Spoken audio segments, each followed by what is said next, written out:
सभी प्रिय विद्यार्थियों को राम राम नमस्कार। आपका स्वागत है आज की मैथमेटिक्स की क्लास में। स्टूडेंट, अपने जो टॉपिक पढ़ रहे थे, एक सीरीज स्टार्ट की थी एडवांस मैथ्स को लेकर, जो कि आपके जितने भी रेलवे के एग्जाम्स हैं, अभी आगामी जो भी परीक्षाएं होने वाली हैं, या आपकी जितने भी एसएससी के आगामी जो भी परीक्षाएं होने वाली हैं, उन सभी क्लासेस को मद्देनजर रखते हुए ये क्लास आपके लिए बेहद फ्रूटफुल रहने वाली है, बहुत ही ज्यादा लाभदायक रहने वाली है। मान के चलिए कि एडवांस मैथ्स के अंदर भी आपका जो मेंसुरेशन टॉपिक है, क्षेत्रमिति 2D और 3D जो है, सबसे पहले अपने 2D पढ़ रहे थे, इसका एक पार्ट वर्ग या स्क्वायर जो मैंने आपको पढ़ा दिया अच्छे से। आई होप आपको अच्छे से समझ में आया होगा। जिस स्टूडेंट ने वो वाला पार्ट नहीं पढ़ा, तो आप प्लेलिस्ट में जा सकते हो या वीडियोस में जा सकते हो, वहां आपको वर्ग नाम का एक थंबनेल लगा मिलेगा, उस वर्ग को आप देखिए, मेंसुरेशन का एक पार्ट है, फिर आप इस वाले पार्ट को जरूर देखिएगा। ठीक है, तो आज जो आपको मैं सेकंड पार्ट पढ़ाने वाला हूं, वो पढ़ाने वाला हूं रेक्टेंगल यानी आयत। पढ़ने का जो प्रोसेस था, जो प्रक्रिया थी विद्यार्थियों, वो क्या थी? वो ये थी कि सबसे पहले हम इसकी थ्योरी कंप्लीट करेंगे, फिर इनके क्वेश्चंस लगाएंगे।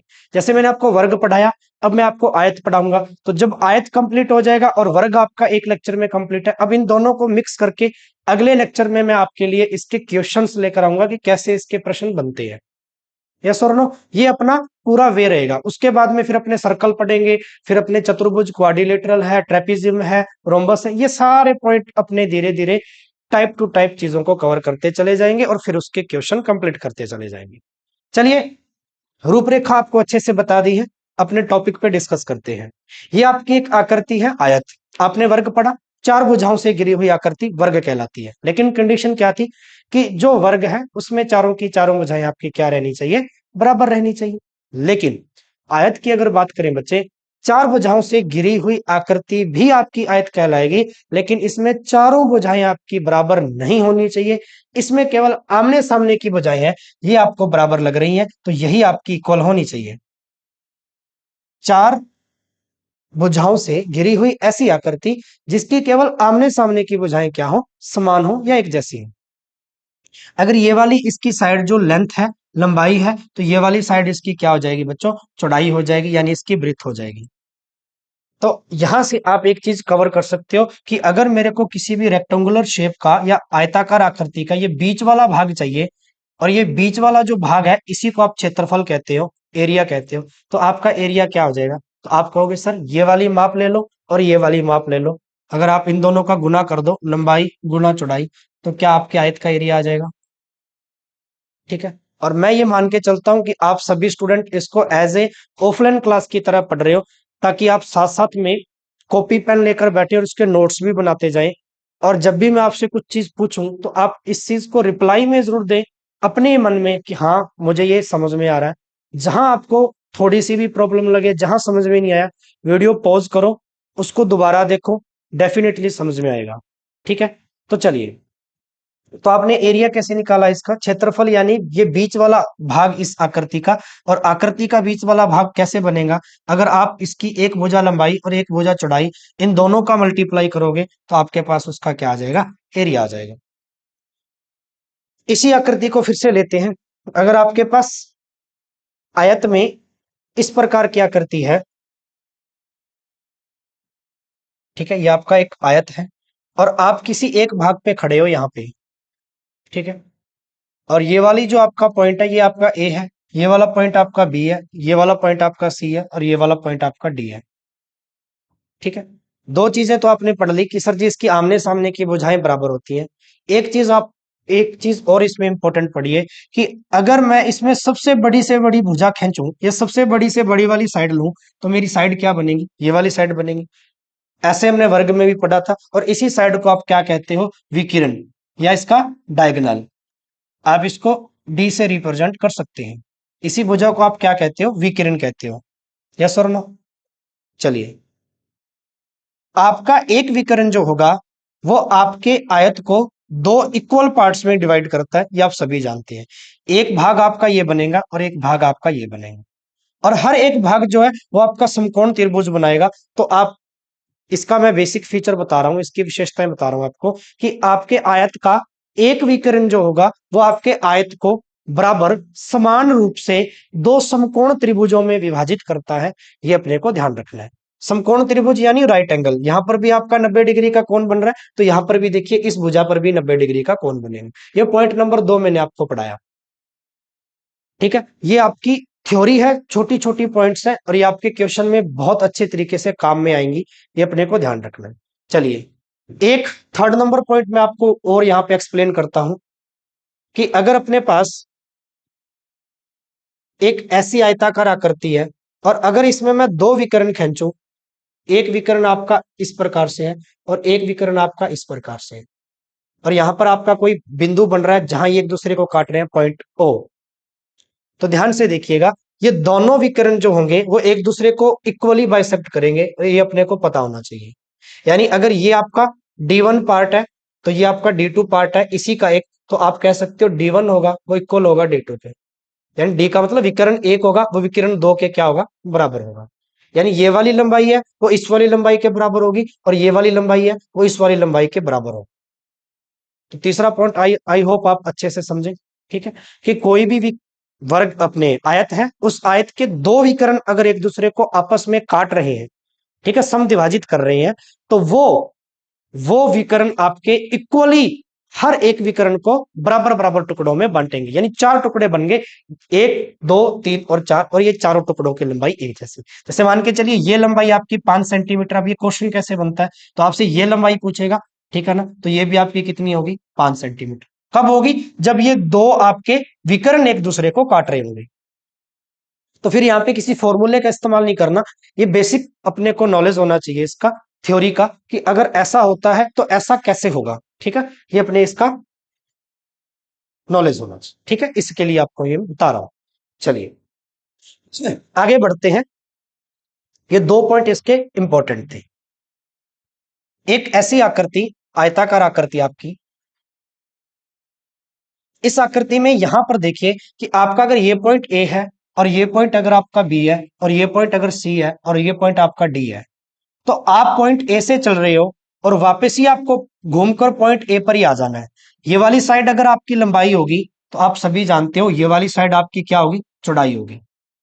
आमने सामने की भुजाएं बराबर होती हैं, इसी को आप आयत कहते हो। अगर ये लंबाई है तो आमने सामने यानी इसके सामने की जस्ट जो भुजा होगी वो भी लंबाई होगी। ये अगर चौड़ाई है तो इसके सामने की भुजा भी क्या होगी, आपकी चौड़ाई होगी। आया ना। तो चलिए, आप पॉइंट ए पर खड़े हो और आपको घूमकर वापस ही पॉइंट ए पर आना है, तो आप कैसे चलोगे, सबसे पहले आप ये वाली साइड को कवर करोगे, फिर आप ये वाले साइड को कवर करोगे, फिर आप ये वाली साइड को कवर करोगे, और ऐसे घूमते घूमते ये वाली साइड कवर करके वापस ही आते हैं।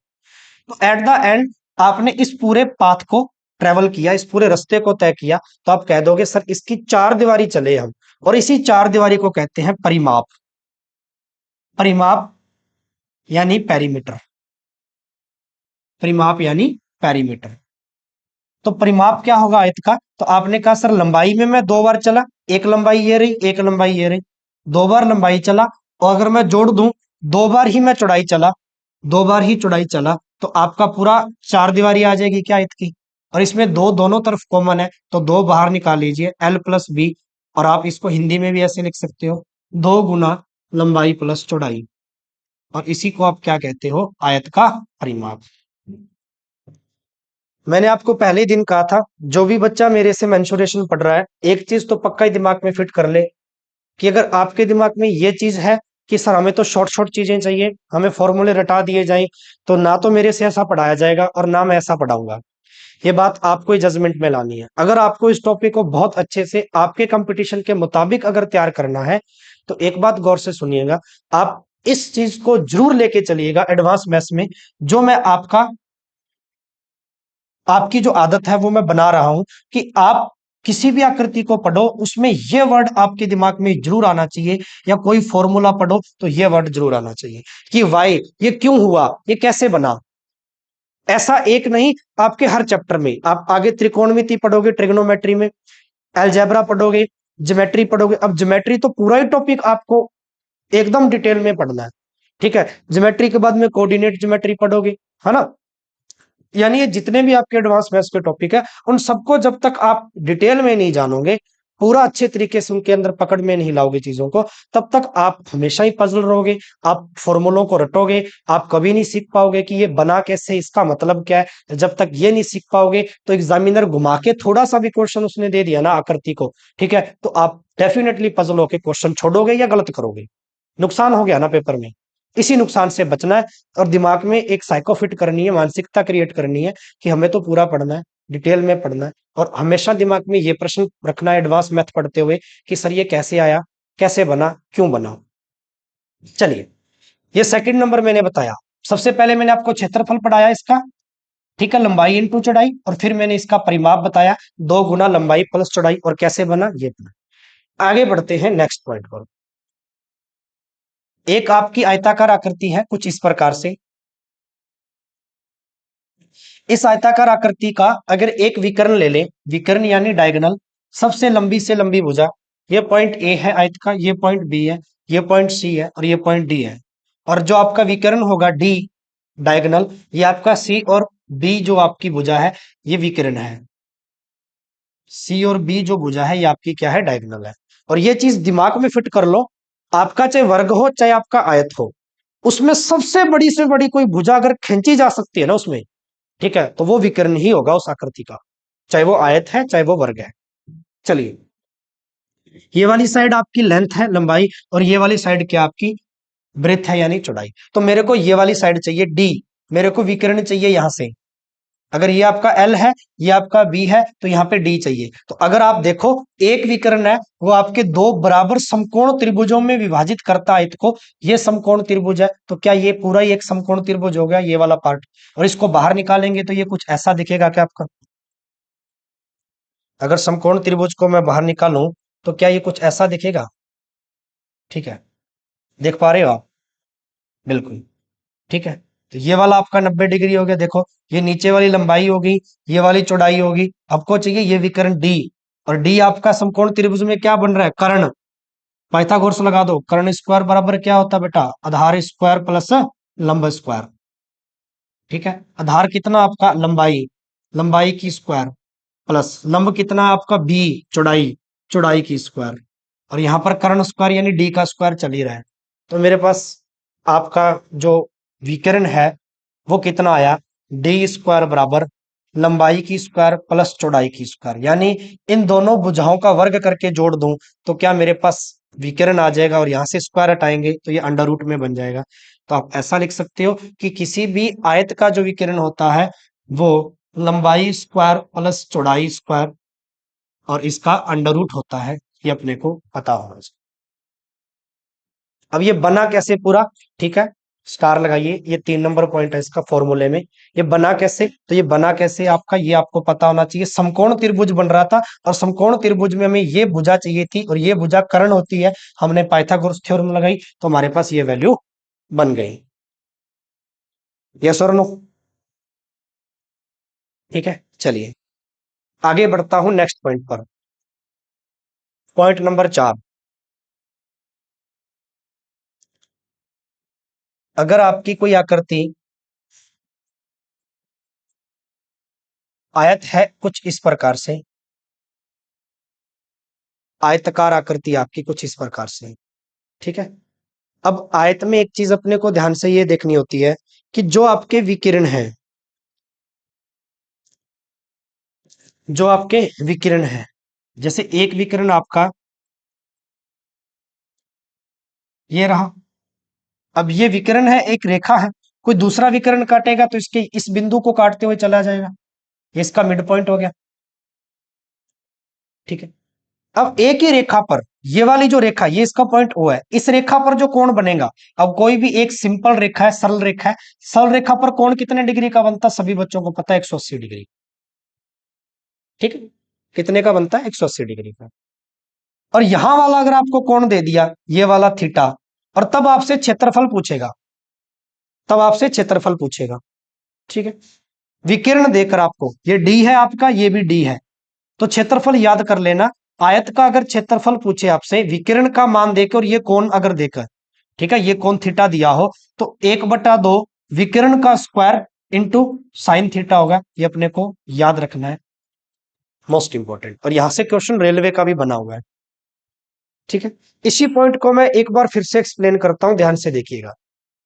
ये कौन यहां दिया था, अगर यहां दे दे तो एक आयत है आपके पास,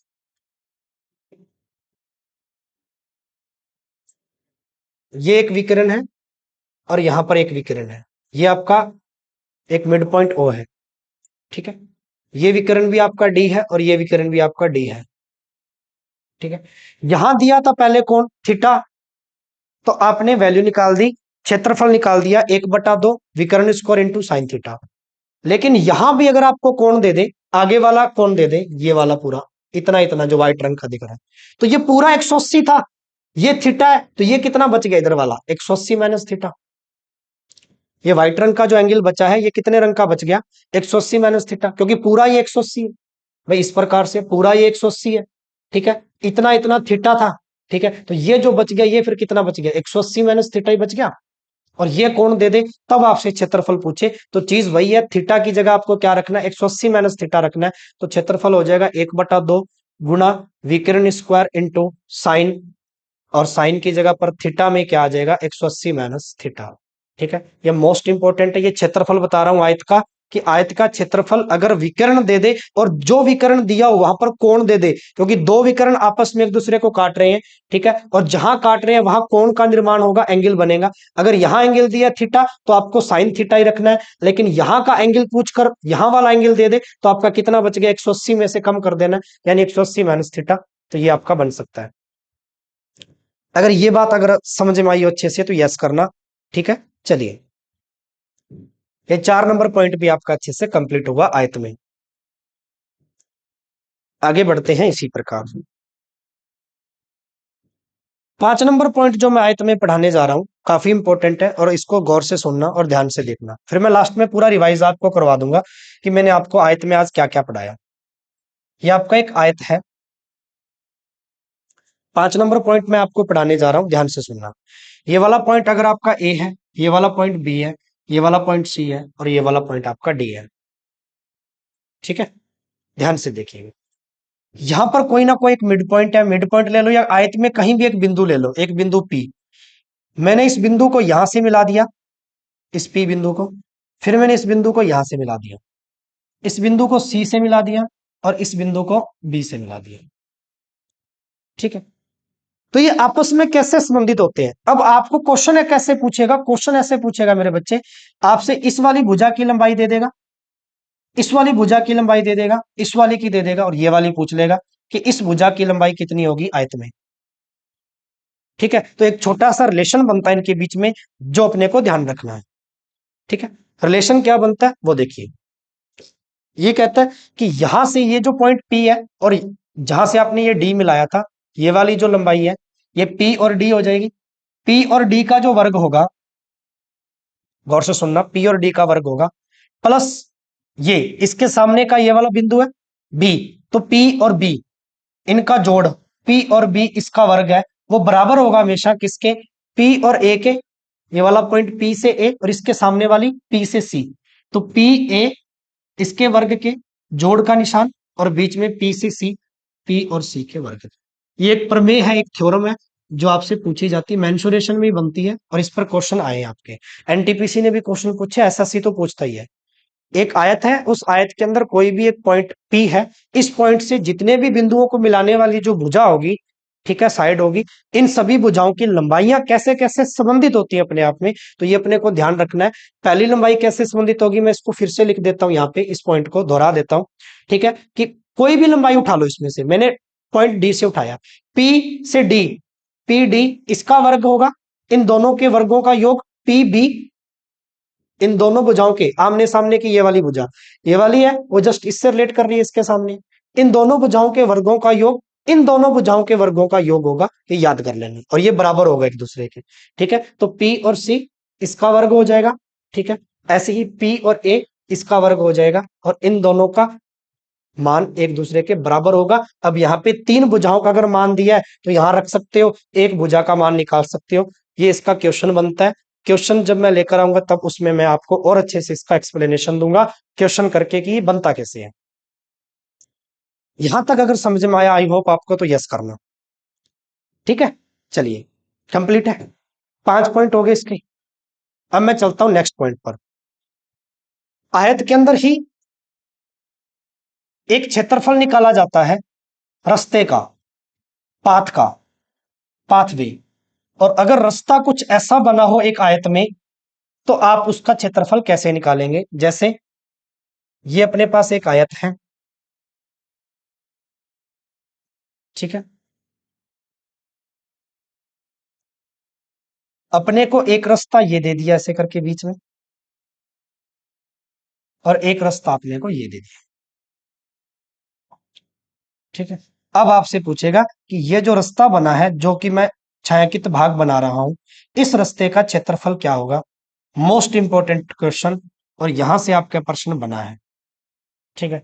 इस रास्ते का अपने से पूछता है बेटा क्षेत्रफल। तो चलिए सबसे पहले एक्सप्लेन करते हैं इस चीज को। अगर ये वाली आपकी पूरी आयत की लंबाई है, यहां से ये वाली भुजा आपकी चौड़ाई है बी, और इस वाले का मैं कोई भी नाम रख लूं अपनी तरफ से, ये जो चौड़ाई है ये वाली, इसका मैं कोई भी एक्स रख लूं, डी रख लूं, कोई भी रख लूं मैं इसका नाम, ठीक है। चलिए, क्योंकि ये चौड़ाई अगर आप एक्स भी रख देते हो तो इस प्रकार से रख सकते हो, डी रख लो या एक्स रख लो, कुछ भी रख लो, चॉइस योर एज। इसको मैं डी ही लिख देता हूँ, दूरी, ठीक है। एक्स वाले में पजल रहोगे फिर से, ये डी ले लेता हूँ, डी दूरी, ये दूरी डी है तो ये भी दूरी डी होगी फिर। अच्छा, ये भी दूरी इसके बीच वाली ये डी होगी, ये भी डी होगी, ये भी डी होगी, ठीक है, डी। और ये वाली दूरी भी डी, ये वाली चौड़ाई भी। अपने को बीच बीच का ये क्षेत्रफल चाहिए जो प्लस का निशान दिखाई दे रहा है आपको, ठीक है ना, ये वाला चाहिए। सबसे पहले देखिए आप इस आकृति को गौर से, इसमें आयत जो बन रहे हैं ना, वो दो आयत बन रहे हैं। एक आयत के अंदर भी, अब बाहर वाले आयत का तो अपने को क्षेत्रफल निकालना ही नहीं है, इससे अपने कोई लेना देना नहीं। अपने तो जो छायांकित किया गया भाग है, शेडेड पार्ट है, ठीक है ना, इसी का ही क्षेत्रफल चाहिए, ये जो प्लस आपको दिखाई दे रहा है डायग्राम के अंदर बना हुआ। तो उसमें एक आयत तो ये बन गया लंबा सा, देखिए ये आयत ही तो है जो मैं ड्रॉ कर रहा हूं व्हाइट रंग से, देख पा रहे हो सभी, ये एक आयत ही तो है। और आयत की पूरे की लंबाई एल है, इसकी यहां तक से यहां तक भी लंबाई एल ही होगी, ठीक है। तो यहां लिख देता हूं एल, लंबाई एल। चौड़ाई कितनी है? ये देखो डी मानी है आपने चौड़ाई डी, इसकी इसकी सिर्फ इतनी इतनी की डी, चौड़ाई डी है। अगर ये वाली डी है तो इसकी सभी की चौड़ाई डी होगी, इनटू डी। ये इस वाले आयत का क्षेत्रफल आ गया ये वाले का, जो मैं व्हाइट व्हाइट रंग में रंग रहा हूं, गौर से देखिएगा, आ गया। चलिए ये एक नंबर खत्म हो गया आयत, प्लस का निशान लगा दूं यहाँ पे। अब मेरे को दो नंबर आयत, ये वाला जो खड़ा हुआ है इस प्रकार से लंबा, ठीक है, इस वाले आयत का क्षेत्रफल चाहिए। अब इस वाले आयत की, ये जो आयत है इस प्रकार से लंबा सा दिखाई दे रहा है आपको, ये बीच वाला ऐसा। इस वाले आयत की ये वाली चौड़ाई तो आपने डी ली थी, लेकिन ये इसकी लंबाई जो है, यानी ये वाली जो इसकी भुजाई, ये वाली लंबाई, वो क्या बड़े वाले आयत की चौड़ाई के बराबर नहीं है? ये देखो, ये बी नहीं है इसके बराबर, ये लंबाई इसकी बी है, ठीक है। तो लंबाई होगी बी, चौड़ाई कितनी होगी बेटा इसकी? ये वाली चौड़ाई होगी सारी जगह पर, ये कितनी होगी इसकी? डी। ये लो, लंबाई इंटू चौड़ाई क्षेत्रफल होता है बी इंटू डी। दो का तो आ गया, ये दूसरा भी खत्म हो गया। लेकिन एक चीज गौर से देखिए, इसके अंदर एक आकृति और बन रही है, ये बीच में एक डिब्बी बन रही है छोटी सी, देखो, क्योंकि जहां ये दोनों ही लंबे लंबे आयत काट रहे हैं, वहां पे एक डिब्बा बन रहा है छोटा सा। और ये डिब्बे की जो आकृति है वो कैसी आकृति है? एक वर्गाकार आकृति है, स्क्वायर है। बीच में देखिए गौर से, इसको मैं हाईलाइट कर देता हूं येलो कलर से, बीच से देखिए गौर से, ये आपका आकृति जो बन रही है बीच में ये डिब्बी, ये आपकी वर्गाकार आकृति है ना, ये वर्ग है ना, जी हाँ। अगर ये इसकी चौड़ाई डी है तो ये वर्ग की भुजा डी होगी, ये भी इसकी डी होगी, ये भी, और वर्ग की चारों भुजाएं बराबर है, तो डी डी डी, इसका क्षेत्रफल क्या आ जाएगा? भुजा स्क्वायर यानी डी स्क्वायर। और अगर इसमें से ये घटा दिया जाए, ये वर्ग घटा दिया जाए, ये वाला वर्ग, तो बच जाएगा जो क्षेत्रफल, वो ये बचेगा, ये बचेगा, ये बचेगा, और ये बचेगा, और यही अपने को चाहिए था, ठीक है। ये आया कैसे, मैं पूरा एक्सप्लेन करता हूँ, ठीक है। ऐसे आप निकाल सकते हैं, और इसको मैं पूरा कंबाइंड करके लिखूं यहाँ पे, तो गौर से देखिएगा बच्चे, ठीक है। इसको कंबाइंड करके लिखूं तो एल इंटू डी, पहले आयत का क्षेत्रफल जोड़ दूं दूसरे आयत का जो खड़े वाला आयत है, बी इंटू डी, घटा दूं इसमें जो वर्ग बन रहा है, बीच की जो छोटी सी टिक्की बन रही है, इसके बीच में अगर मैं इसको ऐसे भी थोड़ा खत्म करूं तो ये देखो, ठीक है, ये लो। और ये बीच में जो टिक्की बन रही थी, ये लो, ये वर्गाकार आकृति की है। और हमें तो ये छायांकित भाग इतना इतना चाहिए, बीच वाला तो चाहिए ही नहीं, ठीक है, क्योंकि बीच वाला तो कॉमन पार्ट आ गया ना इन दोनों आयत के, ये बीच वाला कॉमन पार्ट आ गया, तो ये डी घटा देंगे, इसलिए कॉमन है, घटा रहा हूं, डी की स्क्वायर यानी वर्ग का स्क्वायर, वर्ग वर्ग यानी आयत, सॉरी वर्ग यानी भुजा स्क्वायर, डी स्क्वायर। तो ये पूरा जो फॉर्मूला बना, ये इस पूरे प्लस वाले रास्ते का क्षेत्रफल है। इसको थोड़ा और छोटा बना सकते हो, ठीक है, अभी इसको साफ कर दूं। और छोटा कैसे बना सकते हो बेटा, देखो डी यहां पर भी है, डी यहां पर भी है, कॉमन निकालो, डी बाहर आ गया, अंदर क्या बच गया, एल प्लस बी, लंबाई प्लस चौड़ाई इंटू डी स्क्वायर। और भी छोटा बनाया जा सकता है आपके किताबों के अंदर जो लिखा है, किताबों के मुताबिक आप क्या बना सकते हो इसको, एल प्लस डी माइनस का डी और बाहर एक डी और। अब इस डी का अंदर आप गुना करोगे तो ये वाला फॉर्म बन जाएगी पूरी पूरी। तो ये इसका क्षेत्रफल आ गया, ठीक है, कि लंबाई बड़े वाले की और ये चौड़ाई जो डी आप ले रहे हो छोटे वाले की, माइनस करके उस डी को कम कर देना और बाहर डी का गुना कर देना, तो आपके पास इस रास्ते का क्षेत्रफल आ जाए। ये पॉइंट इंपॉर्टेंट है जो मैंने समझाया है, मोस्टली हम इसको रट लेते हैं, पता नहीं होता कि बनता कैसे है, तो ये आप इसको इंपॉर्टेंट लगा लेना। और जहां समझ में ना आए वीडियो पॉज करना, फिर से देखना, वीडियो पॉज करना, फिर से देखना। क्या यहां तक सभी को समझ में आया क्या? चलिए, तो ये आपके 6 पॉइंट मैंने आपको आयत के अंदर अच्छे से समझा दिए हैं। अब इन 6 पॉइंट्स पर अपने को क्वेश्चन बनाने हैं। अगर आपको अच्छे से समझ में आया तो अगर आपके पास बुक है अच्छी सी, उसमें से आप इसके क्वेश्चन लगा के भी देखिएगा और कमेंट बॉक्स में जवाब जरूर दीजिएगा, आपके आंसर आ रहे हैं या नहीं आ रही। और आपको सेशन कैसा लगा ये भी कमेंट बॉक्स में आपको आंसर देना है, रिप्लाई देना है। कंप्लीट है। चलिए, तो आज मैंने आपको आयत पढ़ाया, अब मैं आपको नेक्स्ट लेक्चर के अंदर क्या पढ़ाऊंगा, आयत और वर्ग के सम्मिलित प्रश्न पढ़ाऊंगा। क्योंकि वर्ग भी अपना कंप्लीट हो गया, आज आयत भी मैंने आपको अच्छे से पढ़ा दिया, 6 पॉइंट आयत के जो आपके रेलवे एसएससी पर बेस्ड बनते हैं, जिनको एक्सप्लेन किया। अब इन 6 पॉइंट्स के बाद में अपने जो इसका अगला पार्ट पढ़ेंगे, अगली आकृति जो पढ़ेंगे क्षेत्रमिति 2D में, वो पढ़ेंगे व्रत, और व्रत के साथ में एक आकृति और अर्धव्रत। तो तैयार रहना मेरे भाई, ठीक है, कमर कस के एकदम अच्छे से अगली आकृति को पढ़ने के लिए। उससे पहले अगले सेशन में इसके क्वेश्चन, धुआंधार क्वेश्चन होंगे, ज्यादा से ज्यादा आपको वीडियो को देखना है, ठीक है, और अन्य साथियों तक शेयर भी करना है। ये अगर वीडियो आपको अच्छा लगा हो, समझ में आया हो, आपके लिए एडवांस मैथ में बहुत आसान बना दूंगा। बस दिमाग में ये रखना मानसिकता कि सर हमें पढ़ना है, आप अच्छे से पढ़े। मैं पूरे यूट्यूब के अंदर, इस यूट्यूब पे आपको पूरा free of cost advance math दूंगा, और वो भी इस तरीके से। एसएससी वाले बच्चों के लिए तो पूरा रामबाण है, रेलवे वाला बच्चा देख रहा है तो उसके लिए और भी रामबाण है, कि वो थोड़ा सा अच्छे लेवल की चीजें पढ़ रहा है तो उसका निम्न स्तर की सारी चीजें कंप्लीट हो जाए।